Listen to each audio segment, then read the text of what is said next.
along the southern reach of the Great River, where the water runs narrow between shelves of pale sandstone and the wind carries fine red dust from the desert beyond. there was once a land that the Egyptians called Harseti, the land of the bow. It was a name given in both fear and respect. For the people who lived there were known above all else for the precision of their arrows, which could find their mark at distances that seemed, to those who had never seen it done, Almost impossible to believe. This land sat at the edge of what the ancient world considered the known south, a place where the Nile curved in great lazy bends called cataracts, where the water churned white over submerged black granite before settling again into its deep green calm. The cataracts were natural boundaries, places where boats had to be carried overland, where caravans paused and merchants calculated the weight of their goods against the difficulty of the passage. They were also, in a quieter sense, thresholds, places where one kind of world ended and another began. South of the first cataract lay Nubia, and south of the second and third and fourth, deeper still into the continent, lay the heartland of a civilization that would, in time, call itself by a name that still carries something of its old grandeur. Kush.to speak of Kush is to speak of a very long patience. The kingdom did not arrive suddenly. The way a flood arrives. It accumulated, the way soil accumulates on a riverbank layer by quiet layer. Season after season, the sediment of centuries building something that could hold its shape against even the strongest current dot in its earliest form. The culture that would become Kush was already ancient when Egypt was still young. The people of this stretch of the Nile traded in gold and ivory, in ebony and incense, in cattle, and in the particular dark feldspar stone that builders prized. They buried their dead beneath small round-topped mounds of earth and stone. And they placed in those graves the things their loved ones would need. Ceramic vessels, still faintly smelling of oil, leather sandals, bead necklaces of carnelian and faience in colors that have not entirely faded even after 3,000 years in the ground, the graves. If you could walk among them now, and in some places, along the sandy ridges west of the Nile, you almost would tell you something that no written record quite manages to convey. They would tell you that these were people who believed in continuation, not in an anxious, grasping way, but in the calm manner of those who have watched the river rise and fall enough times to trust that it will always return.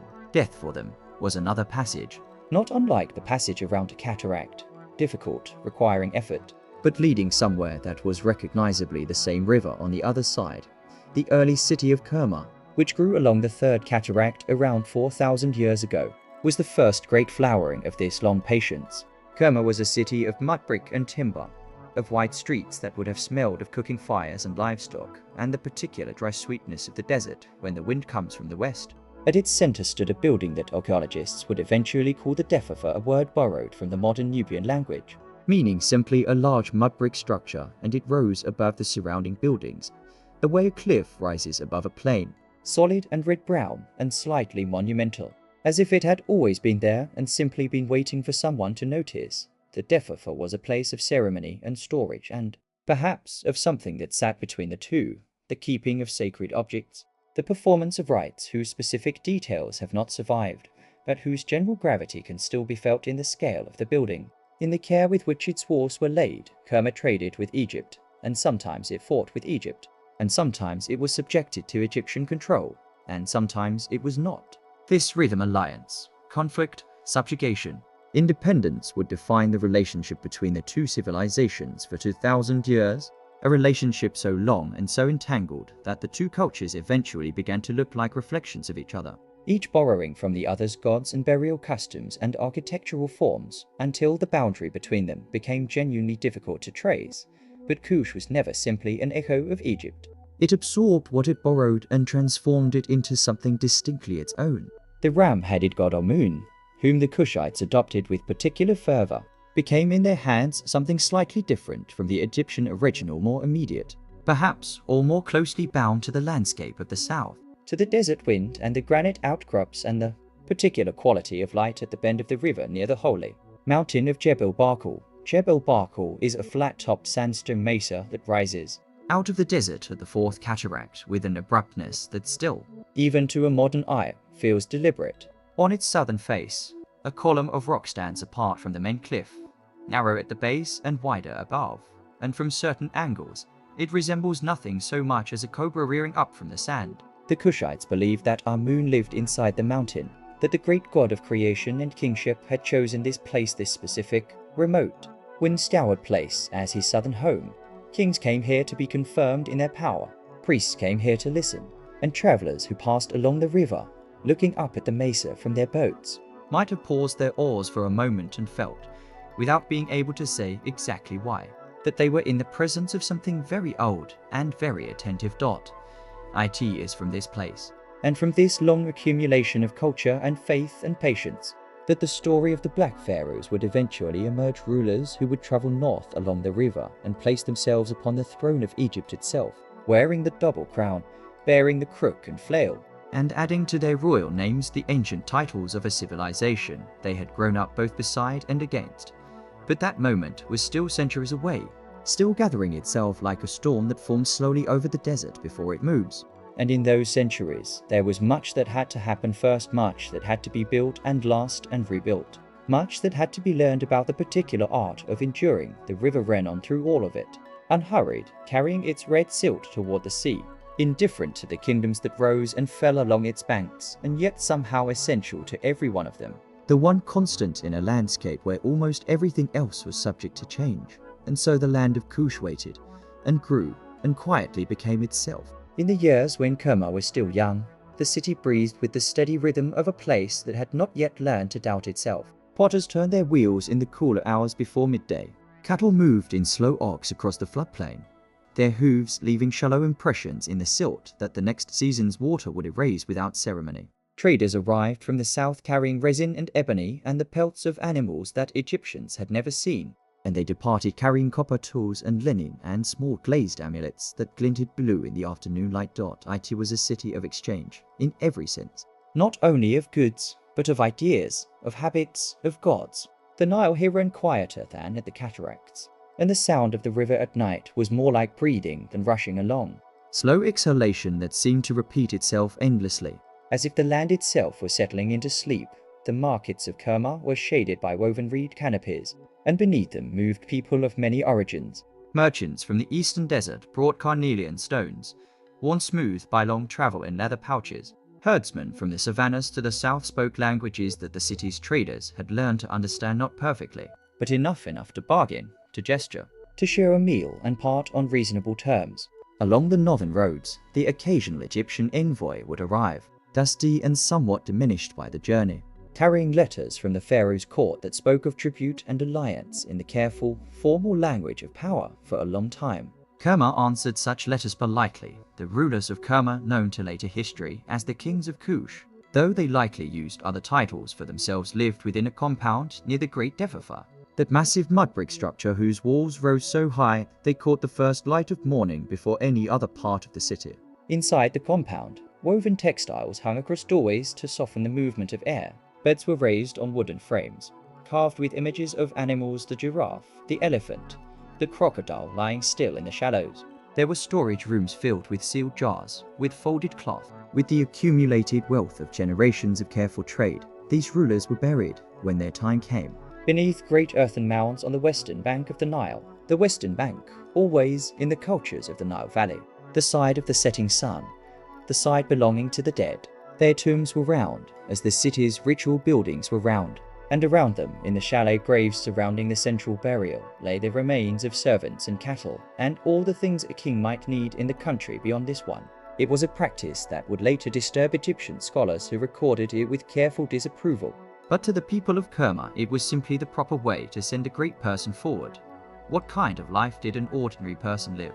In those long centuries when Kerma was at its height, the houses were modest, round-walled, built of mud brick with roofs of woven grass that had to be repaired each year after the rains. Families kept goats. Women ground sorghum on flat stones in the early morning, and the sound of that grinding low, rhythmic. Entirely unremarkable was the sound that opened most days in most households across the city and its surrounding villages. Children learned to swim in the Nile's calmer channels before they could properly walk. Old men sat in doorways and watched the light change on the river with the patient attention of people who had nothing left to prove. The dead were buried close to the living in small cemeteries just beyond the village edges, or sometimes beneath the floors of abandoned structures. They were buried with care. A ceramic bowl placed near the head, a string of beads, a small figurine of fired clay. The idea, it seems, was not so much to send the dead away as to keep them nearby in a different form, present, watchful, part of the continuing life of the household and the land. This intimacy with the dead was not morbid, or at least it was not meant to be. It was practical. The dead knew things. They had gone somewhere and could perhaps be consulted, or at least appealed to. In the long dry season, when the river dropped and the fields cracked and the air smelled of dust and dried grass, it was not unreasonable to speak quietly to the grandmother buried in the corner of the old compound, to ask her to put in a good word with whoever arranged these matters. And Moon was there too, increasingly. As the centuries passed, the great god of the mountain at Jebel Barkal had always been part of the sacred landscape of this region. But as trade and contact with Egypt deepened, his worship grew more formal, more elaborate. Priests learned his rituals. Stone was carved in his image, the ram's curved horns, the double feathered crown. Offerings were made at dawn, when the light was the color of warm copper and the river reflected it back with a slight, shimmering distortion that made the boundary between water and sky seem uncertain. Our Moon was, among other things, the god of hidden things, hidden winds, hidden power, the invisible force that moved beneath appearances. That quality suited the people of Kush in a particular way. They had long been the people that others looked past, looked through, looked down upon from the comfortable elevation of Egyptian imperial certainty. To worship a god of hidden power, a god whose true nature was always partially concealed, was perhaps to find a theology that matched the experience of being underestimated. But the underestimating would not continue indefinitely. Even now, in the quiet centuries of Kerma's long bloom, something was accumulating beneath the surface of events: patience, craft, devotion. A slow and unsentimental understanding of how power actually worked and where it came from and what you had to build over many generations before it became truly yours. For now, though, the potter's wheel turned, the river breathed, the cattle made their slow ox across the softening ground, and somewhere north of the fourth cataract, the flat-topped mountain of Jebel Barkal stood in the last light of an ordinary evening, its shadow stretching long across the sand, pointing south, always south, toward the heart of the land that had made it sacred. The next chapter will carry us north for a time, following the complicated thread of what happened when Egypt and Kush finally met, not as trading partners, but as rivals. And what that meeting cost, and what it quietly, unexpectedly gave. In the 15th century before the Common Era, in the season when the Nile ran low and the mudflats along its banks dried into pale, cracked patterns like the skin of something ancient, the armies of Egypt came south. They came not in a single wave, but in the way that water finds its way through stone steadily, persistently, over years and decades, each campaign pressing a little deeper into the red and gold land that Egypt had long regarded with desire. Pharaoh Thutmose I led the first of these great campaigns, a man whose name meant born of Thoth, the god of knowledge and record-keeping. And yet what he sought in Nubia was not wisdom but control. His fleet moved upriver against the current, the oars beating the water in slow, heavy strokes, the reed banks sliding past, the ibis standing motionless in the shallows as though indifferent to the passage of armies. The Kushite defenders were not unprepared. They had watched Egypt for generations, as one watches a neighbor whose gestures carry a particular weight of intention. They knew the shape of the threat before it arrived in the shape of spears and banners. Kerma, the great city, had its own soldiers, its own archers, its own experience of war, and it had something else besides, something harder to measure: the knowledge of the land itself, the certainty of the desert margins, the unpredictability of the river in its southern reaches. Where cataracts turn the Nile into broken white water, no Egyptian vessel could navigate without guidance. But the reach of the new kingdom of Egypt, in that particular century, was a force of a different order. Suppose I pushed through the third cataract, and perhaps beyond, and somewhere in those southern reaches. Also the inscriptions carved on distant temple walls would later claim. He set up a boundary, steely as stone marker, planted in foreign soil, declaring that this was now the edge of Egypt. The stele itself may be long last, but the gesture it represented was not. The deliberate act of naming a place yours, of pressing a mark into the earth and saying here, and no further. It was the beginning of the end for Kerma as a sovereign world over the decades that followed. The great burial mounds on the western bank received no new kings in the old way. The workshops that had shaped distinctive black and red pottery, fired to a particular burnished finish that no Egyptian hand had ever quite replicated, grew quieter. The city did not vanish at once. Places of such depth, do not vanish quickly, but the center of gravity began to shift, as centers of gravity do when a heavier power presses against a lighter one for long enough. Egyptian governors arrived. And with them came scribes. And with the scribes came the Egyptian way of seeing the world, its measurement, its taxation, its gods rendered in a particular style of stone relief, eyes looking sideways into eternity, hands held in the formal positions of offering and command. Temples were built or repurposed, or simply reassigned older shrines receiving new dedication plaques, older names painted over with new ones. The way a room is repainted when new inhabitants arrive and find the old colors disagreeable. And yet something quieter was happening beneath this layer of official change. Something that neither Egyptian administrators nor Kushite subjects could have articulated clearly at the time. Though its effects would become one of the stranger and more beautiful reversals in the long story of the Nile Valley, the Kushite people did not simply receive Egyptian culture. They absorbed it, considered it, turned it over in their hands the way a craftsman examines a new tool, testing its weight, its balance, its usefulness for purposes it was not originally designed to serve. Amun, the god of hidden currents and patient power, was already known to them before the conquest. Now, in the Egyptian temples that rose along the Nubian stretch of the river, Amun was worshipped with a particular intensity, a particular gravity, that would deepen over the centuries into something the Egyptians themselves had not quite anticipated. There was a place called Napata, near the fourth cataract, where the river bends and a flat-topped mountain rises from the desert plain, its silhouette clean against the sky at every hour of the day. The Egyptians recognized in this mountain Jebel Barkal. They would later call it something of significance, and they built a great temple there to Amun, declaring that the god lived within the mountain itself, within a particular formation of rock at its base that, from a certain angle, resembled a rearing cobra, the uraeus symbol of divine royalty. What the Egyptians had intended as a colonial monument, a statement of their own divine authority transplanted into foreign soil, became instead the seed of something they had not planned.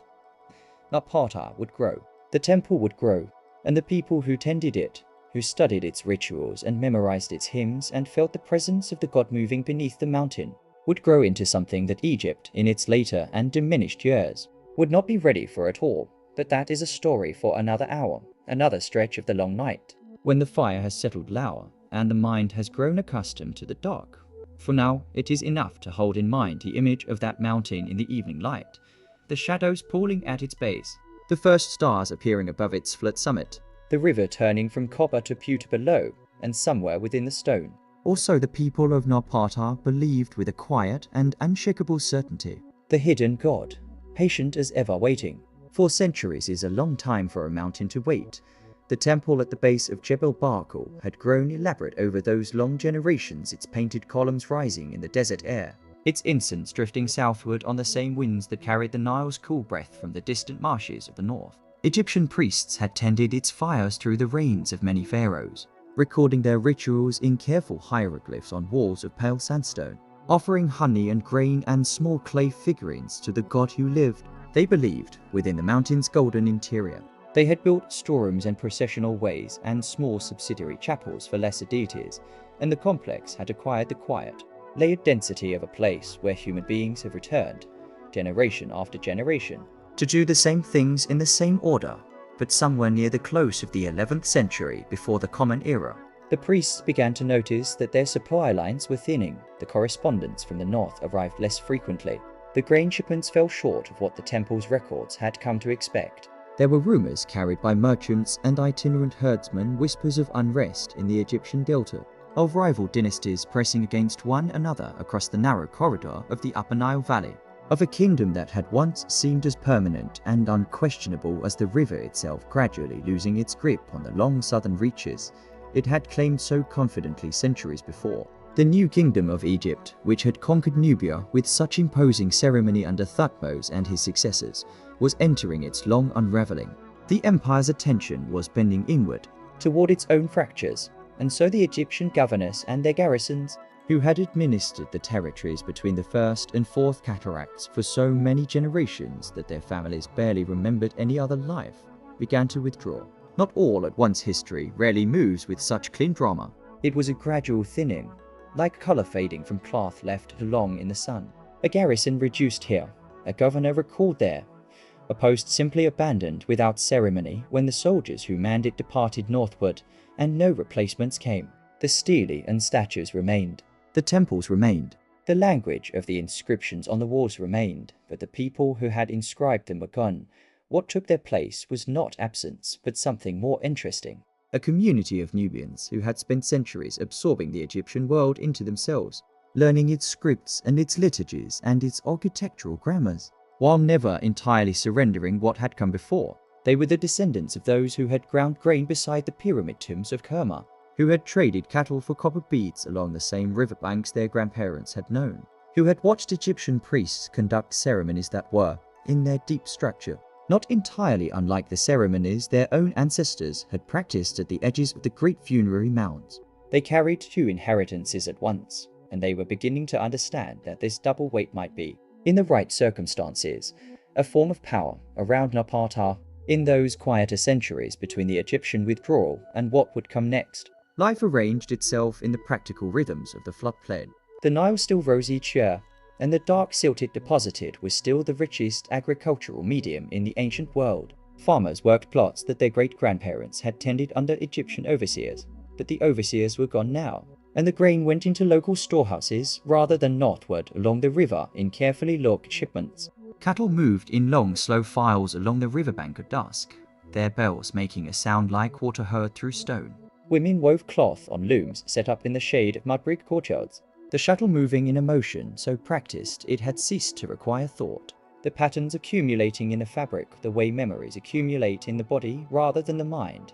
The temple to Amun still stood. This was perhaps the most significant fact of those transitional generations. The priests who tended it were now Nubian men and women who had learned the Egyptian rites from their teachers, and who passed them on to their own students in the same careful sequence, the order of the offerings, the particular words spoken at the lighting of the morning lamp, the way the sacred image was bathed and dressed and turned to face the rising sun through the temple's eastern doorway. They maintained the practice not because Egyptian authority compelled them to, but because the practice had become their own. Amun, the hidden god, the god whose name meant precisely that concealment. The divine that cannot be directly seen had taken root in the red Nubian earth as surely as the dun palms that line the riverbank, and Jebel Barkal stood above it all, as it always had, its flat summit catching the last orange light of afternoon, its cobra-shaped pinnacle casting a long shadow eastward across the sand. Whatever the mountain had meant to the Egyptians who named it the Pure Mountain and built their temple at its foot, it was accumulating new layers of meaning now in the minds of the people who lived in its shadow without any distant empire, telling them what to think, the local rulers who emerged in these centuries, men who held authority over the trading routes and the agricultural surplus and the temples. Considerable stores of wealth were not yet pharaohs in any formal sense. They were something more ambiguous and perhaps more interesting, leaders standing at a threshold, shaped by two civilizations, fully of neither, holding the thread of something that had not yet decided what it would become. They left little that has survived the centuries, a few inscriptions in imperfect Egyptian script, the traces of administrative activity in the temple archives, burial sites that show in the objects placed beside the dead, the same comfortable mixture of traditions, an alabaster vessel in the Egyptian manner, a leather quiver fitted with the particular iron-tipped arrows that had been made in the Nubian style for as long as anyone could remember, a small carved figure with the proportions of Egyptian art and the facial features of the Nubian highlands. These graves are quiet documents.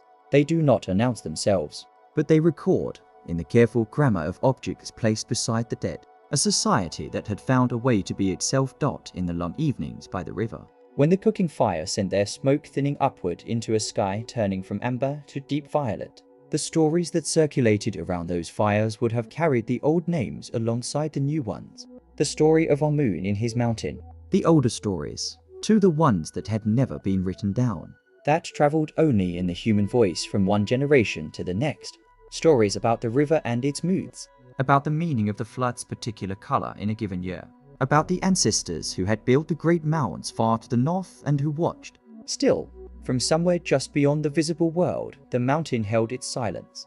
The priests tended their lamps, and somewhere in that quiet interval between the falling of one empire and the rising of another, the foundations of something remarkable were being laid, not in stone, not yet, but in the subtler material of identity. Slowly finding its shape.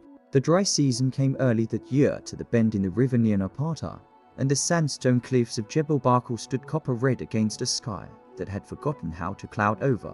The acacia trees along the bank dropped their small leaves without ceremony, and the goats that grazed between the dumb palms grew thin-flanked and patient, as animals do when they understand that waiting is the only kind of work the season permits. It was in this stillness, this particular quality of late era quiet, that a man named Alara began to be remembered. He left no monumental inscription, no great stela carved with victories in neat registers of hieroglyphs. What he left was something quieter and, in its way, more durable, a lineage, a claim, and the understanding among the people of the Napata region that the authority over the temple of Amun at Jebel Barkal and the authority over the land and its people were not two separate things but one. Wound together like the doubled thread of a loom, Alara is the earliest ruler of Kush, whose name later tradition preserved with confidence. He was not a pharaoh in the old Egyptian sense, not yet, and perhaps not in his own estimation. He was something older, and to the people around him, something more immediate, a king of Napata, a patron of Amun, a keeper of the river's covenant. The priests who tended the sacred precinct at the foot of the flat-topped mountain acknowledged him. The traders who moved gold and cattle and timber along the Nile south of the Third Cataract acknowledged him. The cattle keepers on the savannah margins, where the desert begins its slow argument with the grassland, acknowledged him too. His world was not small, though it did not yet reach to the delta or to the great limestone cliffs of Thebes. It was the world of the upper river, long, narrow, full of light, organized around the annual flooding and the annual receding, around the black soil that the Nile left behind like a gift that expected something in return. One of the things it expected was ceremony. The temple of Amun at Jebel Barkal had been tended now for generations by Nubian priests who had inherited their office from their fathers, who had inherited it from theirs, in an unbroken chain that ran back to the days when Egyptian administrators had still walked those same courts and measured out grain in the name of a distant pharaoh. But those administrators were gone, and the distant pharaoh had become a figure of legend more than governance. What remained was the ritual itself, the daily presentation of offerings at dawn, the careful wrapping of the cult statue in fresh linen, the burning of incense whose smoke rose and spread and filled the hypostyle hall with something between perfume and prayer. Alara did not invent this ceremony. He inherited it, as he inherited the land and the loyalty of its people. But what he did and what his successors would do with increasing deliberateness was to set himself formally within it. He was not merely the man who protected the temple. He was the man whom the god recognized, the man whose legitimacy flowed from that recognition. The priests confirmed this understanding, and the carvings that came later in the reigns of those who built upon the foundation Alara laid would show kings standing in the old Egyptian posture before Amun, hands raised, gifts extended, the body arranged in the ancient language of offering. This was not imitation in the dismissive sense. A craftsman who takes up a tradition and shapes it to new purposes is not imitating the original maker. He is conversing with him across time, answering a form with a form, finding in the borrowed grammar something that allows him to say what his own situation requires. Alari's situation required coherence. The Napata region was not a single ethnic or tribal community, but a layered one, the descendants of Nubian peoples who had lived along the river since before any Egyptian ever traveled south to survey the cataracts, alongside the descendants of Egyptianized Nubians who had absorbed 2 or 3 generations of imperial culture, alongside a priestly class whose liturgical memory was Egyptian, even when their blood and their daily tongue were not. To hold this together, to make it into something that could survive and perhaps grow, required a center. The temple provided one, and Alara placed himself at it. He is remembered also for a gesture of particular consequence, the dedication of his sister to the service of Amun. This was not a casual act. In the world that was beginning to take shape along this stretch of the Nile, the women of the royal family who were consecrated to Amun became holders of a sacred title and office of divine legitimacy, whose importance would grow with each generation, until it became one of the most distinctive features of the Kushite state. The title these women held would eventually translate, in the Egyptian language that the priests still used for formal purposes, as something like God's wife, but in the context of the Napata kingdom, it meant more than priestly rank. It meant that the divine favor which sanctioned the king's authority passed through and was confirmed by a woman of his blood, that kingship and sacred womanhood were locked together in a single structure, each making the other real. The acacia shade in the temple precinct would have fallen in long diagonal stripes across the stone paving in the afternoon, and the smell of the river, that particular Nile smell of wet silt and green reeds and something older and harder to name, would have drifted in over the mud brick enclosure walls. The women who served them moved through those afternoons with the particular unhurried quality of people who understand that the task they are performing has been performed before and will be performed again, that they are a single stitch in a very long piece of cloth. Alari's reign, by the reckoning of later scholars, probably fell somewhere in the early 8th century before the Common Era. He was not the last ruler of a quiet backwater. He was, though he could not have seen the whole shape of what was coming, the first distinct figure in a dynasty that would eventually look northward and see, in the fractured and struggling land of Egypt, not a model to be admired from a respectful distance, but a responsibility, perhaps even a destiny. But that reckoning lay a generation away, perhaps two. For now, in the copper-red afternoons by the great rock, the kingdom was still learning its own name. The Nile moved past Jebel Barkal as it always had, carrying its brown burden of silt toward the sea, unhurried, unbothered by the ambitions that gathered along its banks. And in the rooms behind the temple's outer wall, in the dim cedar-scented storerooms where the offerings were counted and the records kept in a script that blended the old Egyptian forms with local adaptations, the priests went about their work, and the kingdom went about becoming itself, and the long African night came down as softly as it always does, settling over everything without preference or judgment. Something was gathering at Napata. It had not yet announced itself loudly. It did not need to. In the years that followed Alari's long stewardship, the kingdom he had so carefully tended did not remain still. It breathed, as all living things breathe slowly, with purpose and with an expanding chest. His successor inherited not only a territory and a temple, but a way of seeing the world. That the sacred mountain at Jebel Barkal was the southernmost throne of Amun, and that the rulers who kept their hands folded before it were, by that very gesture, among the most legitimate kings on earth. This was not a small inheritance. It was, in its own quiet way, enormous. The man who received it was named Kashta, and Kashta would do something that no Napatan ruler before him had dared to attempt in living memory. He would turn the kingdom's gaze northward and begin to walk toward Egypt. The road north from Napata followed the Nile the way a thread follows a needle, closely, obediently, through landscapes of ochre stone and pale sand, past the great granite cataracts where the river churned white over black rock. The journey by river took weeks. By land, through the desert margins, longer still. And yet, the distance between Napata and the cities of Upper Egypt was not only a matter of miles. It was a matter of centuries of separation, of two cultures that had once been deeply entangled and had since drifted apart. Each evolving its own accent of the same ancient faith, Kashta did not march with an army first. He moved, as his predecessor had moved, through the language of religion. He understood, or perhaps had been taught, by the priests who surrounded him in the echoing halls beneath Jebel Barkal that to hold Egypt, one did not necessarily need to shatter it. One needed to be recognized by it. The city of Thebes, some 700 kilometers north of Napata, was the religious heart of Upper Egypt. Its great temple complexes at Karnak and Luxor breathed with the accumulated offerings of 1,000 years of pharaonic piety. And at Thebes, the most sacred female office in the Egyptian religious world was maintained, the god's wife of Amun. This was a position of extraordinary ritual authority. The woman who held it stood as the earthly consort of the god, the ceremonial intermediary between the divine and the human, the keeper of temple wealth and priestly legitimacy. She adopted her successor as a daughter rather than bearing children of her own, ensuring that the lineage of the office passed through choice, not blood. Kashta saw in this institution the same shape he recognized from home. The dedication of royal women to Amun was something already woven into the Napatan court's understanding of itself.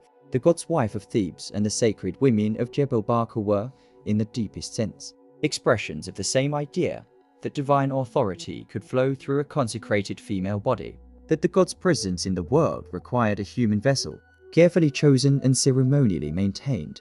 What Kashta did, in the decade or so of his rule that bent toward Egypt, was to begin pressing his daughter toward the Theban office. The exact manner of this negotiation is lost to the sand.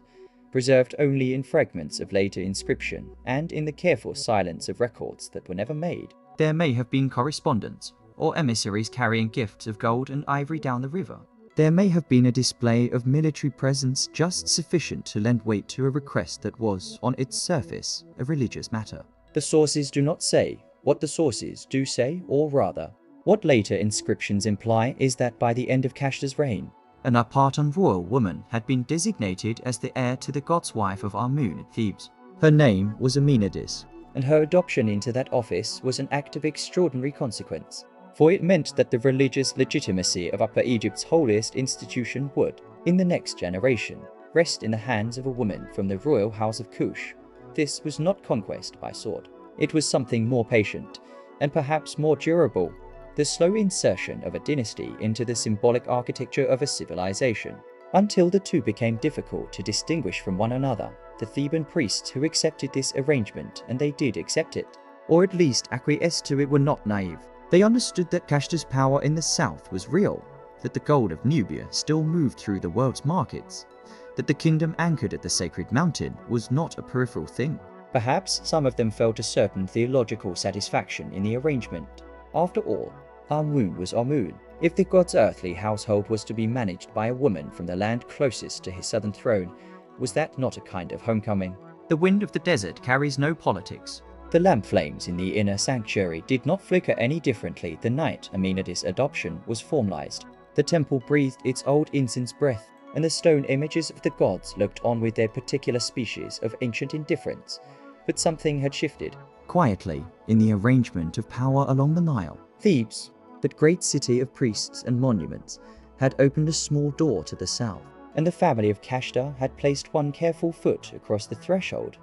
Kashta himself would not live to see what grew from that act. He was buried, as his predecessor had been, near the sacred mountain that had given his dynasty its character. His tomb, modest by the standards of the Great Pyramid fields he would never see built for his descendants, was nonetheless placed with deliberate care in the royal necropolis at El Kuru, where the dead kings of Napata slept in the reddish soil above the river. His son stood at the tomb entrance, as the rites required, and performed the ceremonies of passage. The new ruler wore the regalia his father had worn, and before him lay a kingdom that was already larger, in one important sense, than it had been at his birth. The son's name was Paya, and Paya would not be content with a single foot across the threshold.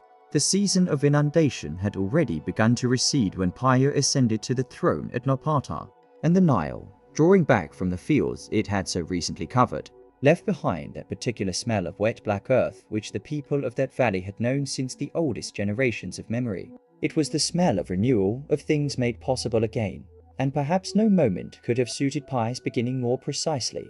He was not a young man groping toward authority. He came to the throne shaped already by the long preparation of a royal house that had spent 2 generations learning patience watching Egypt, reading its priests and its petty kings, sending daughters southward through ritual and ceremony before ever sending soldiers northward through sand. Alara had planted the idea. Kashta had watered it with careful diplomacy. Paya would find out whether it had, at last, grown deep enough to bear the weight of a campaign. For the first years of his reign, he remained largely at Napata, consolidating what his father had built and attending to the rites and offerings of Amun with a devotion that was both personally genuine and politically shrewd. The temple at Jebel Barkal was the axis around which his world turned, that great sandstone cliff rising from the plain like a crooked finger pointing at the sky. Its peak still decorated with the gilded image of a uraeus, a cobra, that caught the light of the eastern dawn and threw it back across the river in long, rippling bands. Paya believed, and stated this belief plainly in his own inscriptions, that he had been chosen by the god himself. That Amun of Napata and Amun of Karnak were not 2 different expressions of devotion, that the same presence felt twice, north and south, along the same river. It was a theological conviction that would, in time, become a military argument. The Egypt that Paya observed from the south was not the Egypt of the great empire builders, not the land of Thutmose' conquests or Ramesses' temples. It had fractured, quietly and over a long duration, into a collection of regional powers held by local dynasties and warlords who styled themselves kings while acknowledging, in their better moments, that no one of them was truly paramount. There was a ruler at Sais in the delta called Tefnacht, a man of energy and ambition, who had spent years gathering alliances and consolidating the north, moving slowly up the Nile and absorbing the smaller lordships that lay in his path. He was not merely a local nuisance. He was building something that resembled, at least in outline, a unified northern kingdom, and a unified northern kingdom would, sooner or later. Look south. Word of Teflot's movements reached Napata through the usual channels, traders who worked the river, Priests whose networks of correspondence stretched between temples like the threads of an old and patient web. The reports came in pieces, as such reports always do, and Paya assembled them the way a craftsman assembles inlaid work, fitting each fragment to the next until the larger pattern declared itself. What the pattern showed was this. The cities of Middle Egypt were falling, one by one, into Teflot's orbit. Hermopolis had yielded. The lord of Heracleopolis, a man named Pef the Warbist, had sent a message to Paya asking for help. He considered himself a vassal of Napata, and he was frightened. It was, in the end, that appeal from Heracleopolis that moved Paya to act, though the word move perhaps implies a swiftness that the evidence does not quite support. He first sent a force northward under his generals, an advance contingent tasked with relieving pressure, with holding a line, with doing what could be done without the king himself. The army travelled north along the familiar road beside the river, past the Great Bend, through the landscapes of Nubia and into Upper Egypt, past Thebes where they paused to celebrate the festival of Opet in proper form, because Paya had instructed them to do exactly this. To enter Egypt not as conquerors who had forgotten the gods, but as servants of Amun come to restore what was rightfully the gods. The theological framing was not decoration. It was strategy. When the reports came back that his generals had engaged Teflot's forces, had won several engagements, but had not ended the campaign, had perhaps grown careless in their pursuit of a fleeing enemy, it was then that Paya made his decision. He would go himself. He would not receive this task second-hand. Before he marched, he returned to Jebel Barkal. He stood before the god in the inner darkness of the temple, where the lamplight moved across the carved and painted walls in slow, soft patterns, and the smell of incense was so deeply layered into the stone that it seemed to breathe back out when the air was still. Whatever passed between him and his god in that space was not recorded by anyone who could have known it. But when he emerged, he had the bearing of a man who has settled something within himself that had been unsettled. He made his offerings, consulted the oracles, listened to the responses of the priests who spoke in the god's name, and he received from all of this the confirmation he required. The army that moved north with Paya was not a force assembled in haste. It was the military expression of everything Napata had been building, disciplined, supplied, burning with the specific certainty of men who believe their cause has been blessed. They travelled upriver by boat and by land, the oars of the fleet cutting the green water, the soldiers' sandals raising pale dust from the banks, and the great cliff of Jebel Barkal growing smaller behind them as the bend of the river swallowed it from view. Thebes received them not as an occupying force, but as liberators of a kind, or at least as the representatives of an Amun whose authority the Thebans recognized as legitimate.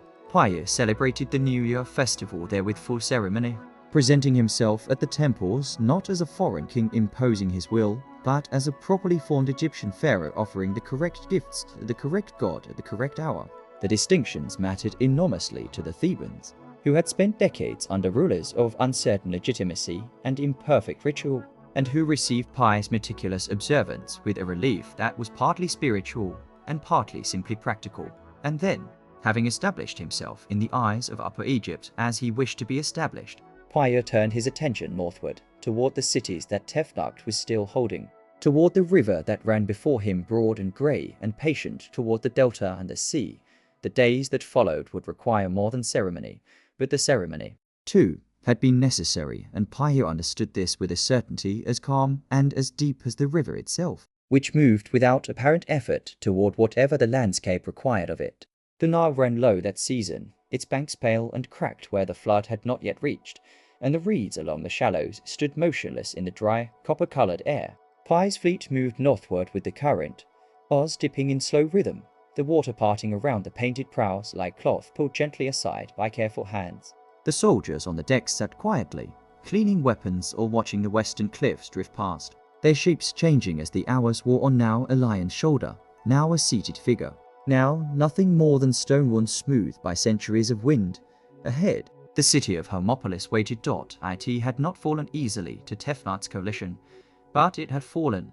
For months now, its people had lived under occupation.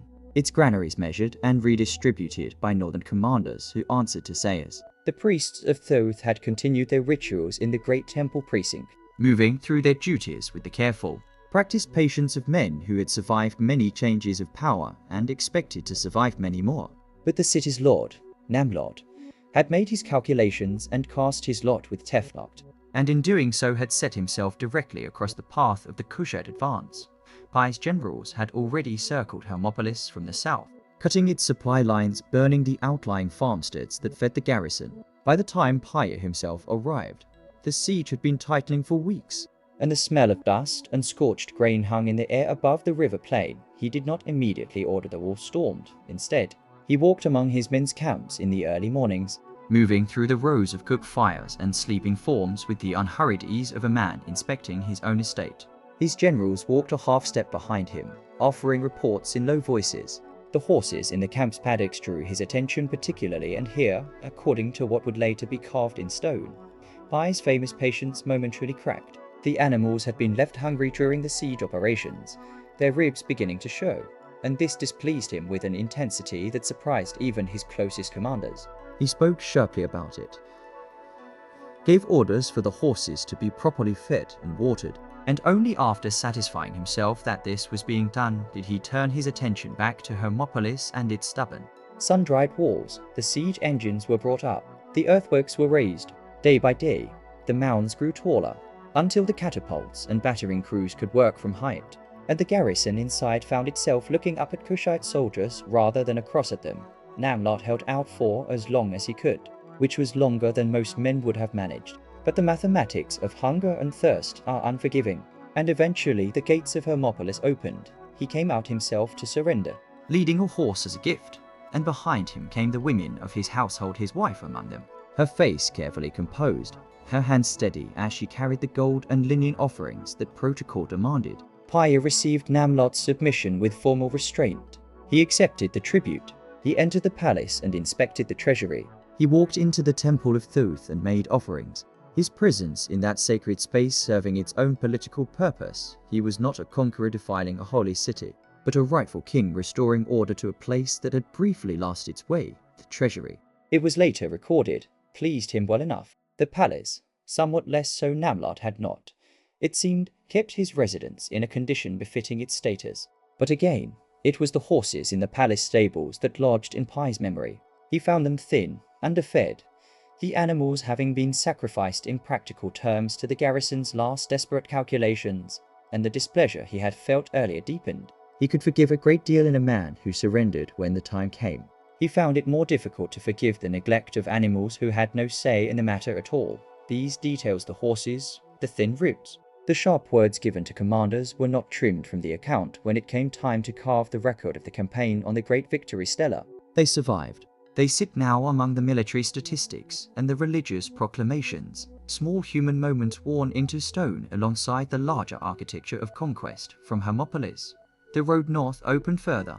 City after city sent their lords out to meet Pi's advance with offerings, with horses, with bent heads. Some of them had been nominal Tefnut supporters. Others had simply waited to see which direction the wind settled before declaring themselves. Now the wind was very clear. Pi received them all, listened to their submissions, assigned each city its obligations, and moved on. Memphis was different. The old capital sat behind its ancient walls, still immense, still carrying the weight of everything. It had been the seat of the earliest pharaohs, the city of PTH, the place where the double crown of the two lands had first been joined. Tefnut had reinforced it. He had filled it with soldiers and supplies, confident that its walls and the river traffic under his control could outlast any siege Pi might mount. When he judged the city sufficient, he withdrew himself northward to the delta, leaving the garrison in place and trusting Memphis to hold. It was a reasonable calculation, and it might have been correct, except for the fleet. Pi had brought his ships north with him. And when he looked at Memphis at the river harbor packed with Tefnut's vessels, at the water gate that opened directly into the city's heart, he saw something his generals had perhaps not fully considered. Those moored ships, packed tightly in the harbor, their masts standing at uneven angles, could become a floating staircase if one had enough soldiers and the nerve to use the element of surprise. He gave the order. The fleet moved. His soldiers crossed from deck to deck, climbing the rigging and the hulls of Teflart's own ships to reach the walls above the waterline. And Memphis, which had endured since the beginning of recorded history, opened to him before the day was done. He walked into the city the next morning. He went to the temple of PTH, removed his sandals at the threshold as the old custom required, made the prescribed offerings, and stood in the inner sanctuary for a long time in the particular silence that settles over very ancient places when the crowds outside fall quiet. The lamps burned. The incense rose. Whatever Paya thought or felt in that moment, he left no record of it, only the formal account of his piety, the expected words, the expected gestures, but the fact of him standing there, a king from south of the third cataract, in the very oldest temple of the very oldest capital of the land. He was now claiming that fact needed no additional words to carry its weight. Outside, Memphis was learning the shape of its new occupation. Quiet as water finding the level of a vessel, it had just been poured into Dotio the north, across the flat green geometries of the delta. Teflart was still at large, still commanding loyalty among the Western lords, still dangerous, still capable of drawing together what remained of his coalition. The final accounting between them had not yet arrived, but that reckoning was now only a matter of time and distance. And both were narrowing with each day. The sun rose over the river and found Pi's banners planted a little further north than they had stood the morning before. The city of Memphis settled into a strange and borrowed quiet in the days after Pi's fleet drew back from its harbour walls, the soldiers who had fought to hold her Teflart's men, the mercenaries from the marshlands of the delta, the garrison commanders who had bolted the granary doors and sharpened spears against an invasion they had believed their walls could turn away were gone now, or silent, or folded into the city's ordinary life as if the battle had been only a fevered dream. Smoke still drifted from the quarter nearest the water. The limestone quays, where the assault ships had found their grip, bore the marks of grappling iron and fire, and the docks that always haunted the riverside in any Egyptian city moved carefully among the debris, noses low, eyes bright and watchful. But in the inner precincts, where the great temple of PTAH lifted its pylons above the rooftops, the air already carried the smell of fresh incense. New cloth had been draped over the offering tables. The lamps were lit. Paya moved through those precincts with the deliberate, unhurried step of a man completing a ritual he had been rehearsing in his mind for years. He was not, at this moment, a general savouring a conquest. He was something closer to a pilgrim finally arrived at the place he had always been travelling toward. The priests received him without resistance and without visible surprise, as though the ancient protocols of the temple had been waiting patiently for this particular king to cross the threshold. And all that was required now was that the proper forms be observed, and Paya observed them. Everyone. He made the purifications. He offered the proper libations. He prayed before the image of PTH in the inner sanctuary with a concentration that the temple scribes would later note with care. Because it was not every conqueror who paused long enough in the intoxication of victory to light incense with his own hands, to stand in silence before a god. To be something other than a man in armor for the span of a morning, the priests of PTH had lived through many turnings of power in that city. They had watched the Libyans come and make their accommodations with the old cults. They had watched the local dynasts of the Delta years grow fat and comfortable in their independence, while the ancient titles of pharaoh were parceled out among a dozen rivals. They knew how to endure, how to bend, how to survive. But what they saw in Paya was something they had perhaps not expected. A king who seemed to regard the forms of Egyptian religion not as useful theatre, but as the actual substance of authority. For him, the ceremony at the temple of PTH was not a political gesture toward the people of Memphis. It was what the taking of Memphis had been for. The irony of it, that this man from the deep south, from the reaches of the Nile beyond the cataracts, should prove more devoted to the old forms of Egyptian kingship than the Egyptian dynasts themselves, was not lost on everyone who witnessed those days. But it was the kind of irony that is easier to perceive from a distance of time. In the moment, it simply looked like a king doing what kings were meant to do, north of the city, beyond the delta's first branching of green channels and thick reed beds. Teflart was still moving. He had not been broken by the fall of Memphis, not entirely. The man who had spent years assembling the broadest coalition the North had seen since the old empire was now navigating a very different kind of politics, the politics of survival, of finding which of his allies still had the will to stand, of deciding how much longer a retreat could be called a strategic withdrawal before it simply became a rout. Some of his confederates had already sent their letters southward. The messages arrived at Pi's camp with a certain formula, the language of submission that Egyptian diplomacy had refined over 2,000 years of practice, full of self-abasement and praise for the conqueror's divine radiance. And underneath it, all the practical question: what terms will you offer? And can I keep what I have? One by one, the lords of the delta towns came forward. The lord of Sarpi and Sebennytos, The king of Bizaris, the prince of Mendi. each sent gifts, sent envoys, sent the careful words of men who had backed a coalition they now understood had run its course. Paya received them according to their position. The detail that the victory stela records the detail that catches a later reader off guard even in a document full of military action and ceremonial grandeur is that of all these delta Lords who came forward to offer their submission. Forward denied the right to approach the king's presence directly, not because their submission was rejected, but because they were uncircumcised, because they ate fish. These were the markers, in the religious understanding of that court, of men who had allowed themselves to drift from the ritual purity that admission to the king's presence required. Paya accepted their gifts, accepted their surrender, but the audience itself, the face-to-face ceremony of submission, was reserved for those who met the forms. The distinctions that mattered to him were not, in the end, distinctions of ethnicity or geography. They were distinctions of observance, of ritual propriety, of whether a man had maintained the kind of life that entitled him to stand before a sacred king. Among those who were permitted into his presence was Namlot, who had already made his submission at Hermopolis and who understood, perhaps better than most, what kind of man he was dealing with. Namlot's wife had apparently spent considerable effort in approaching Paya's own wives and sisters, the royal women of the Kushite court, who had accompanied the campaign seeking their intercession. It was a calculated move, and it worked in the sense that Namlot was not punished beyond the loss of his independence. He survived. He kept his city, nominally. He had understood that with Paya, the path forward was not defiance, but the performance of appropriate devotion. The delta unraveled in this way, submission by submission, through the late season, while the river ran lower and the harvest fields on the banks turned from green to gold. Teflot retreated to an island in the marshlands, a fortified position that Paya's army could not easily reach without a long and costly campaign, through terrain that favored the defender. And Paya, it seems, chose not to pursue him there, not because he feared Tefnacht, but because he had achieved what he had come north to achieve. The sacred cities were in his hands. The cults were restored to proper order, or so he believed. The great lords of Egypt had knelt. Tefnacht sent his submission by messenger, by an intermediary who carried the formal words of surrender to Paya without the physical act of prostration, without the presence of the body. It was, in its way, a compromise that both men could accept. Tefnacht swore an oath to the gods. He would not raise armies against the south again. He would hold his place in the delta and go no further. Whether either man believed this oath would hold is a question. The stones cannot answer what the stones do. Record is that shortly after receiving this final submission, Paya turned his fleet south. He took his army home.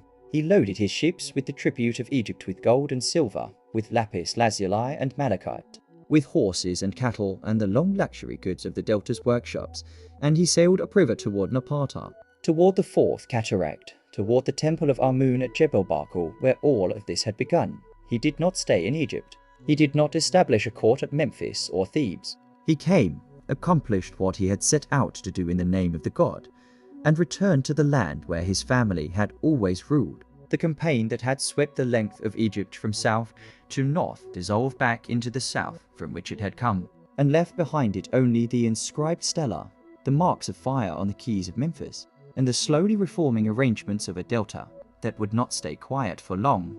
The river carried his ships steadily south through the long green corridor of the valley, past the cliffs and temples of Middle Egypt, past the quarries and the old necropolis towns, past the boundary where black soil gave way to the paler dust of the desert margins, and finally south into Nubia, where the Nile ran between granite and sandstone, and the cataracts broke the water into white foam, and the air smelled of something older than empire.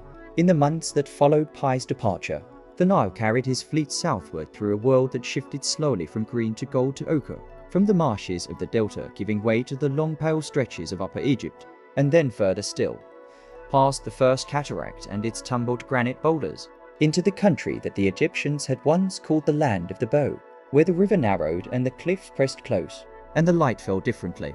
than it did anywhere else along the valleys. Length Napata received him not with the noise of a city, celebrating a conqueror, but with the deep, unhurried rhythms of a place that had always understood itself to be the axis of something larger than any single campaign. The priests of Amun were already at their stations when the ships touched the bank. Incense curled from the great temple's threshold in slow pale ribbons. The sacred mountain, Jebel Barkal, rose behind the temple precincts with its distinctive pinnacle of stone, that narrow spire of rock which the Kushites had long understood as a manifestation of the god himself. A crown of compressed divinity rising from the plain, Paya walked from the river to the temple, and the dust of the path was fine and warm beneath him, the same dust that had blown across this particular curve of the Nile for generations beyond counting. What he carried back with him was not only gold and linen and the carved ashaptis of submission. He carried something less visible and more durable, the confirmation, written now in stone on the walls of the temple at Napata and later at Jebel Barkal itself, that the kingship of the two lands had passed through his hands, that Amun had looked upon a king of Kush and found him worthy of the old titles. The stela he commissioned to record the campaign was not a soldier's boast, cut in the heat of victory. It was a careful theological document, concerned as much with which lords had eaten fish and were therefore unworthy to stand before him as it was with the sequence of sieges and the names of surrendering cities. Piety, the stela seemed to insist at every turn, was the true substance of kingship. The military details were almost incidental. Scholars centuries later would find this emphasis strange, or at least striking a conqueror more troubled by the dietary habits of his vassals than by the mechanics of siege warfare, more interested in establishing his religious legitimacy than in consolidating political control. But for Paya, these were not separate concerns. The gods were the architecture within which power made sense. Without their sanction, a throne was only a wooden chair with pretensions. He would not return to Egypt. That choice, inscrutable at first glance, becomes clearer when considered against the full geometry of the Kushite world. Napata was not a provincial outpost dreaming of the delta. It was a capital, a place of deep sanctity, a city whose relationship to Amun was older and in some ways more intimate than Thebes itself, or so the Kushites maintained. The temple at Jebel Barkal was not a copy of an Egyptian original. It was, in the Kushite understanding, the very source from which the Egyptian cult of Amun had first flowed northward, in the time before memory organized itself into dynasties and cartouches.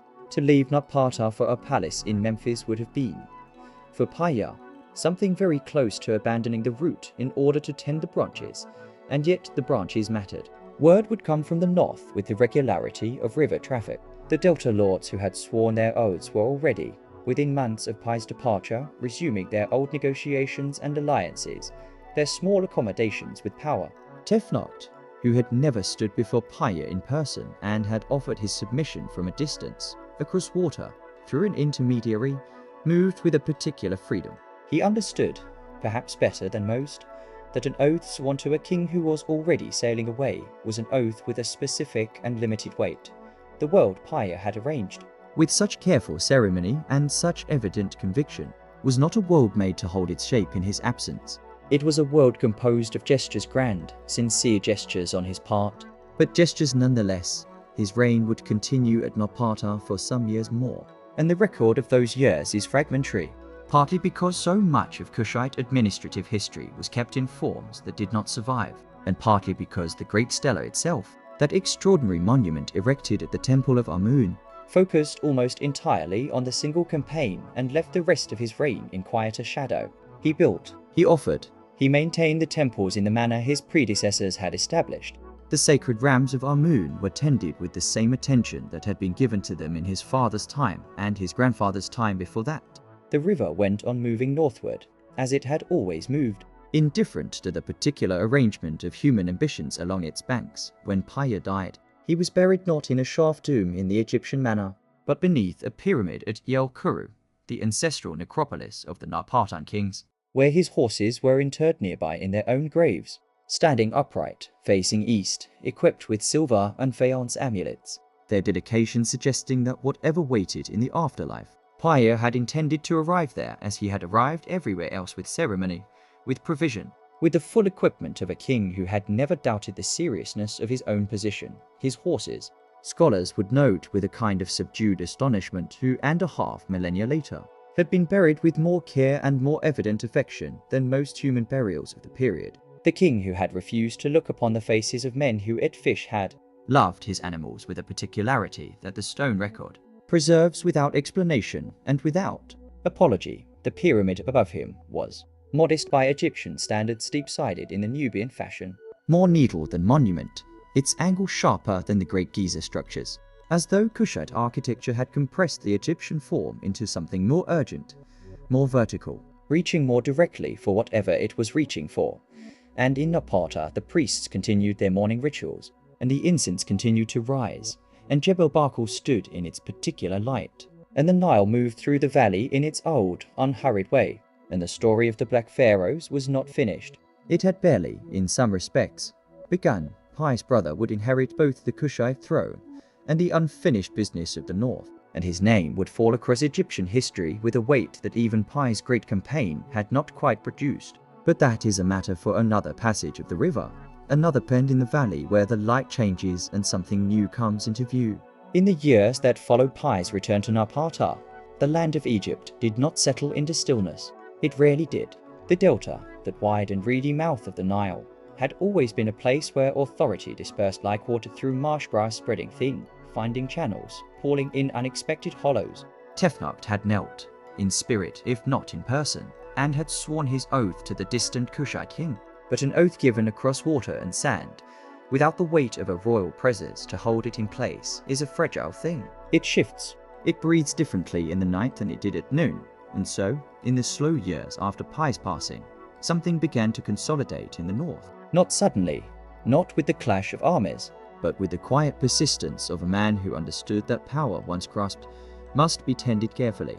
Like a flame sheltered from wind inside a cupped pair of hands, Tefnakht did not live long enough to see his ambitions fully flower.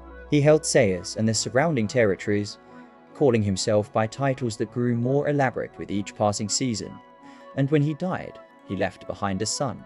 That son's name was Bacon Ranef, known to the later Greeks as Boccharis, and for a brief interval, perhaps a decade, perhaps a little less, he held the north of Egypt in his hands and was remembered. Much later, as a lawgiver of some reputation, a man who reformed contracts and debts, according to those same Greek sources, who found him worthy of a certain fascinated attention. He was the only king of his short-lived dynasty, the 24th, and the world that surrounded him was already moving in ways he could not quite see, because in Napata, Pi's brother had taken the crook and flail. His name was Shabaka, and he was not a man given to contemplation at a distance, where Pi had moved south like a flooding river powerful, overwhelming, and ultimately receding. Shabaka moved differently. He came to Egypt not as a punitive expedition, not as a response to provocation, but as a man who intended to remain. He had watched from Napata as the Delta reasserted its independence. He had watched Tefnakh's son consolidate and posture, and at some point, in some year that the records do not fix with perfect precision, he decided that the work his brother had begun required a different kind of completion. The army that marched north under Shabaka's command crossed into Egypt with the full weight of Kushite resolve behind it. The sources are sparse, and what survives tells us more about outcomes than about the texture of the campaign itself. What we know is this: Bacon Ranef was captured. He was, according to later tradition preserved in Greek texts that love dramatic endings, burned alive by Shabaka's order. Whether this is exactly true, whether it was a ritual execution or a simpler end dressed in retrospective horror, we cannot say with certainty. But the 24th dynasty ended with him, completely and without remainder, and Shabaka stood in Egypt as something Pi had never quite been, a resident king. He chose Memphis as his seat, that ancient city where the god Pth had his great temple and where the weight of 3,000 years of Egyptian kingship pressed down like one stone, became the capital of a Kushite-ruled empire that stretched from the fourth cataract of the Nile down to the shore of the Mediterranean.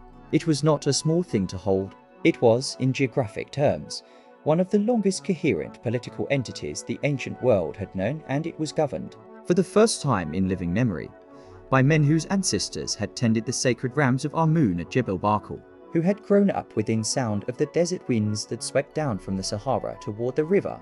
Shabaka took Egyptian royal names and wore Egyptian royal dress. He had himself depicted in the temples in the manner of the old pharaoh's striding figure, 1 foot forward, arms bearing the symbols of divine kingship, and he undertook temple construction and restoration with an energy that Egypt had not seen from its rulers in some time. The country had been fragmented, its temples sometimes neglected, its ceremonial life interrupted by the constant shuffling of local powers. Shabaka moved through it like a craftsman surveying a workshop that had been left untidy, setting things in order not with contempt, but with a quiet, determined attention, one of the things he did, and it is a thing that still exists. In a damaged but legible form, in a museum in London, was to have an old text copied onto a slab of black granite. The text was already ancient in his time, a theological document of the Temple of Ptah at Memphis, written on papyrus so deteriorated that, according to the inscription itself, the material had been eaten by worms. Shabaka ordered it preserved in stone. The document we now call the Shabaka stone contains, among other things, one of the oldest and most elaborate creation theologies of ancient Egypt, the idea that the world was spoken into existence by Ptah through the power of thought and language, a concept that later scholars would find arresting in its philosophical reach. That Shabaka chose to preserve it, that he treated the intellectual and theological heritage of Memphis as something worth protecting, tells us something about the quality of attention he brought to his role. He was not erasing Egypt. He was gathering it, holding it the way one holds a very old object carefully, with both hands, aware of its weight and its fragility, outside the borders of his new kingdom. The world was also moving. To the northeast, the Assyrian Empire under Sargon II had been extending its reach toward the Levant, absorbing and threatening the small kingdoms that had long existed in the space between the great powers. The relationship between Egypt and those smaller states, Israel, Judah, the Philistine cities, was old and complicated, woven through with treaty obligations and trade routes and the memory of much earlier Egyptian ambitions. The arrival of a unified, energetic Kushite ruled Egypt in the south would not go unnoticed in Nineveh, but that entanglement still lay a little ahead, still moved toward its moment like a slow wave gathering itself offshore. For now, in Memphis, Shabaka walked the processional ways of Taz Temple, and the incense drifted through the hyper-style halls, and the priests recited the old liturgies, and the court of a Nubian king conducted its business in the ancient forms of a civilization that had been old when Napata was young. He would rule for perhaps 14 years. When he died, he was buried at El Kuru, near his brother, in a pyramid cut at that same steep Nubian angle, a form that had come from the south and would now multiply across this stretch of the Nile's western bank. Small sharp shapes rising from the sandy ground. A new kind of monument for a dynasty that was neither purely Nubian nor purely Egyptian, but something that the centuries had made between them. His successor was already waiting. Already shaped by the same world that had shaped Shabaka, but carrying it forward into years that would grow louder and harder and bright with a distant, threatening fire. The lamps in the temple of Ptah burned a little lower each year, or so it seemed to those who tended them, not from any neglect, but simply because the world beyond the walls had grown heavier, and even flame, one might imagine, felt the weight of distant events pressing inward from the east.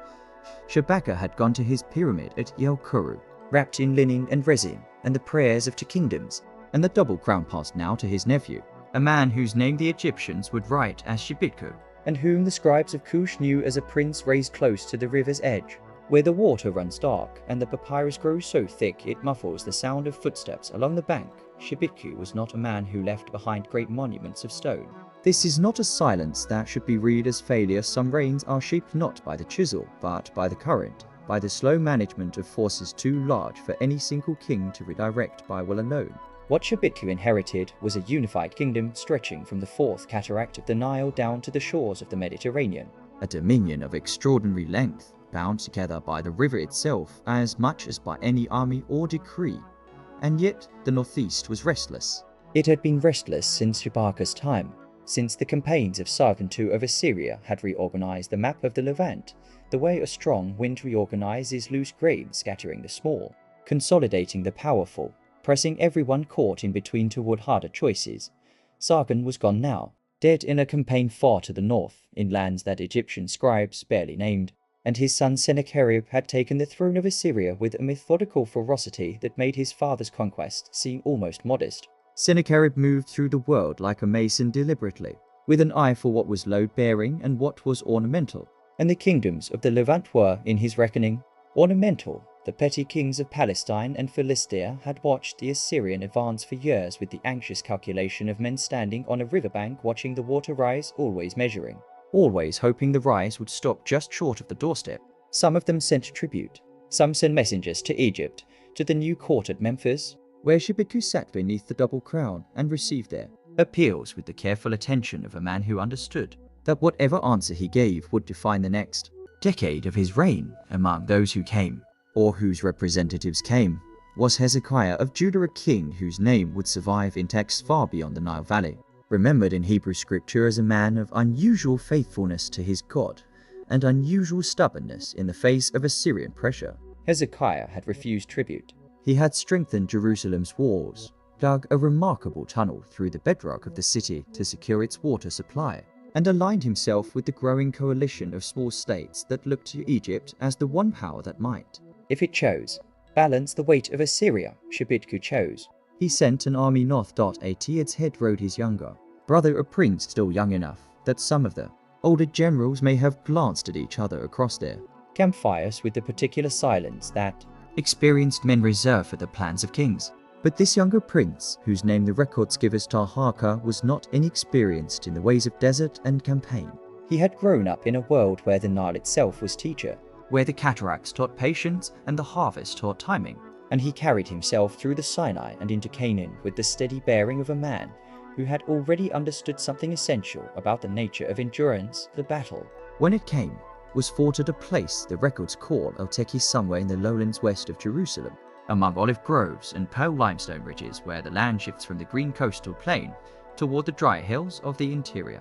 The Egyptian and Kushite forces met Sennacherib's army, and the outcome was, by the standards of the Assyrian annals, a victory for Sennacherib. He said so himself, in considerable detail, on clay prisons that would survive buried in the earth for 2.5 millennia. But Sennacherib did not take Jerusalem. He surrounded it, cut off its roads, camped in the hills, and sent messengers to Hezekiah with language designed to hollow out courage words about the uselessness of Egyptian aid, about the gods of other cities who had failed their people, about the arithmetic of wars and sieges. And then, according to the records that survived on both sides of this story, something happened. What exactly happened is one of those questions the ancient world left open with a casualness that frustrates the careful and enchants the imaginative. The Assyrian army withdrew. Jerusalem did not fall. Sennacherib returned to Nineveh, where he would reign for many more years before dying at the hands of his own sons, a fate the ancient world tended to treat as a kind of cosmic symmetry, whether it was plague that turned the army, or politics in the north that demanded Sennacherib's attention, or some combination of logistical pressures that made the siege untenable, cannot now be said with certainty. What can be said is that Taharka and the Kushite forces had been present in the field, that their presence had mattered to the coalition's willingness to resist, and that the story of their intervention would linger in memory across the Levant. Attached eventually to Taharka's name, he returned to Egypt as a prince who had walked through fire and come back upright. Shibitku's reign drew toward its close not dramatically, not in any crisis that the records name, but with the quiet diminishment that age and governance bring to all reigns eventually. He had held the double kingdom, navigated the first full contact with Assyrian power, and sent his brother north at the right moment. These are not small things. Even if the stone monuments are sparse, when Shibitku died, the crown passed to It passed to a man who had stood in the field at El Teki, who had seen the interior of Assyrian military organization close enough to respect it, and who had returned across the Sinai with the measured confidence of someone who had learned, precisely and without illusion, what the next years of his reign would require of him. The Nile ran south to north, as it always had, carrying silt from the highlands of Kush down through the cataracts, through the temple-rich corridor of Upper Egypt, through the broad fan of the delta, out to sea, and somewhere along its length in a city where the smell of incense drifted from a dozen sanctuaries and the sound of chisels rang against limestone in the cooler hours of the morning. A new reign was beginning, one that would prove to be among the longest, most ambitious, and most deeply tested that the Kushite dynasty had yet produced.